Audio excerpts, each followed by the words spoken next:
पा रहे हैं। ये शिक्षा के खिलाफ हैं ये लोग। ये शिक्षित नहीं बनाना चाहते समाज को। हमारे जितने भी महापुरुष रहे हैं उन सब ने समय समय पर कहा है कि शिक्षा ही वो चीज है जो हमारे समाज को खुशहाली के रास्ते पे ले आ सकती है। शिक्षा अगर हमारे गरीबों को मिल जाएंगे तो सम्मान का जीवन जी सकते हैं, उनका जीवन बदल सकता है।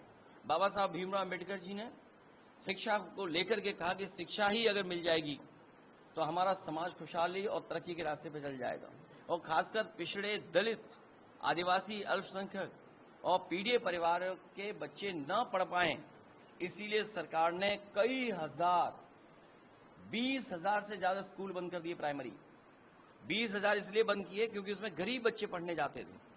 और न केवल बंद किए बल्कि मर्जर इसलिए भी कर रहे हैं जिससे कि बूथ का हिसाब किताब ठीक कर लें। तो मर्जर और बंद दो अलग विषय हैं।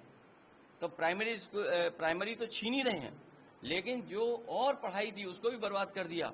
और उसका उदाहरण है ये संस्कृत स्कूल जो समाजवादी सरकार में बना था, आज तक आगे नहीं बढ़ा पाए। एससीएल जैसी संस्था यहाँ लेकर के आए। बगल में दो प्लांट मिल्क डेयरी के लगे हैं, एक अमूल का, एक आपके उत्तर प्रदेश का पराग का। 5-5 लाख लीटर प्रतिदिन उसमें दूध कलेक्ट हो सकता है और उसका सामान बन सकता है, चीजें बन सकती हैं। लेकिन सरकार ने कोई सहयोग नहीं किया है। ये बगल में एटीआई बनी हुई है, सीएसआई टावर बन रहा है, 9 साल हो गए ये सरकार नहीं बना पाई। बगल में ट्रिपल आईटी है, उसको भी पूरा नहीं कर पाए हैं। बगल में मॉल बनाया, वो तो बेच दिया इन्होंने। सरकार का मॉल था, वो बेच दिया इन्होंने। तो इसलिए ये सरकार विकास के खिलाफ है। ये इनका कोई विजन नहीं है। इनका एक ही विजन है, लूटो, पैसा कमाओ, चंदा वसूली करो, यही इनका विजन है। और उसका उदाहरण है कि मुख्यमंत्री जी ने अपना एक्सप्रेसवे जो बनाया लिंक, वो आज गड्ढे गड्ढे हो गया है। पूर्वांचल का एक्सप्रेस कूदते हुए जाइए, बुंदेलखंड घाटे में है क्योंकि इन्होंने अपने एक्सप्रेसवे खराब बनाए। तो आगरा लखनऊ एक्सप्रेसवे क्यों अच्छा दिखे? उसमें करोड़ों रुपए टोल इकट्ठा करते हैं प्रतिदिन। आज आप लखनऊ से आगरा तक चले जाएं, गड्ढे ही गड्ढे नजर आएंगे आपको। इन एक्सप्रेसवे के किनारे मंडियां बननी थी, मंडियां जो बन गई, जितनी बन गई उसके आगे नहीं ले जा पाए। और जो मंडियां, दुकानें भी बनी, इन्होंने अपने लोगों को आवंटित कर दिया है। तो ये सरकार केवल महंगाई बढ़ा रही है, भ्रष्टाचार बढ़ा रही है, रोजगार छीन रही है। और रहा बचा दिल्ली की सरकार ने जो फैसले लिए हैं, हमारी विदेश नीति चौपट हो गई। दुनिया में कोई देश हमारे साथ नहीं खड़ा।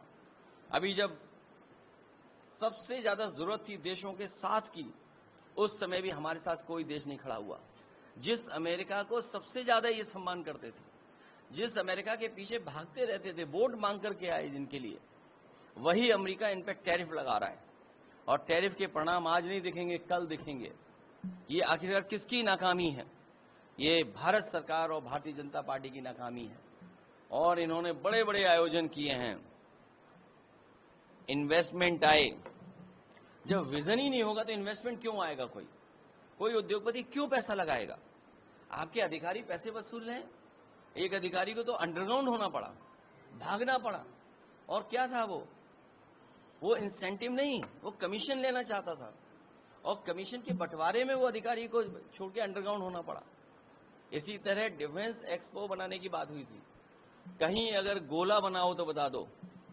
दिवाली आने वाली है, अगर इनके डिफेंस एक्सपो ने कहीं अगर सुतली के बम भी बनाए हों तो बता दें आप।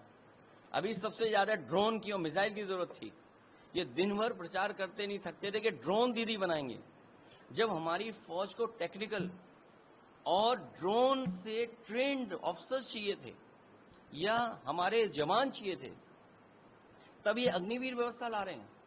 बताओ, अग्निवीर के नौजवान कैसे 4 साल में सीख पाएंगे ड्रोन चलाना?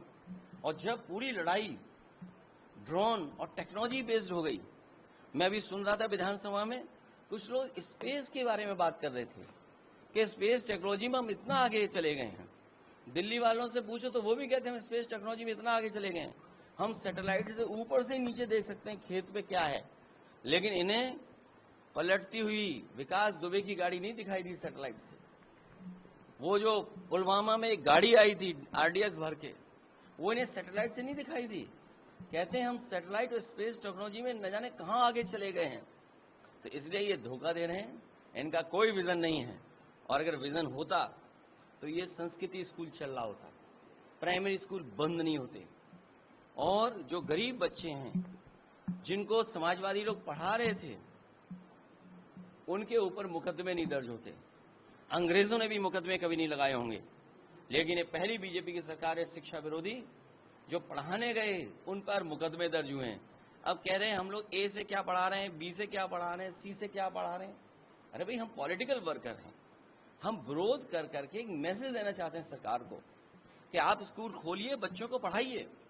आप स्कूलों के बच्चे स्कूल खोल दें, टीचर्स को अपॉइंट कर दें, हमें पढ़ाने की जरूरत नहीं पड़ेगी। वो ए फॉर एप्पल पढ़ाएंगे, बी फॉर बॉल पढ़ाएंगे, सी फॉर कैट पढ़ाएंगे।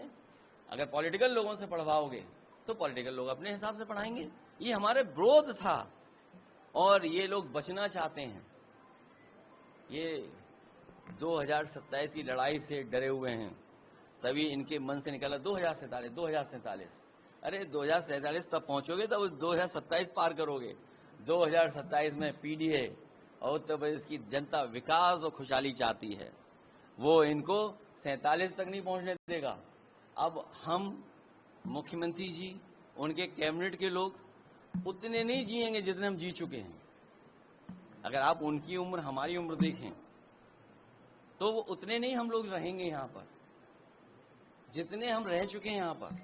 इसलिए अगर विजन की बात करें तो हम पीछे मुड़ के देखें कि इन 9 सालों में इन्होंने क्या रास्ता अपनाया, और अगर इनका कोई विजन होता तो आज 9 साल में जो काम किए इसको आगे बढ़ा करके 47 तक ले जाते तो हमारा विकसित उत्तर प्रदेश बनता।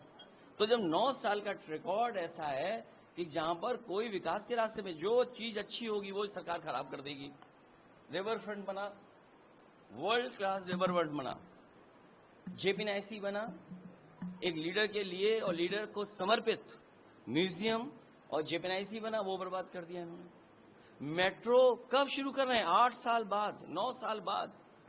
सोचिए 9 साल बाद मेट्रो शुरू कर रहे हैं और मुख्यमंत्री जी अपनी मेट्रो भूल गए। सोचिए कैसे मुख्यमंत्री का विजन है कि जो दूसरों की मेट्रो बना रहे हैं अपनी मेट्रो भूल गए। लखनऊ की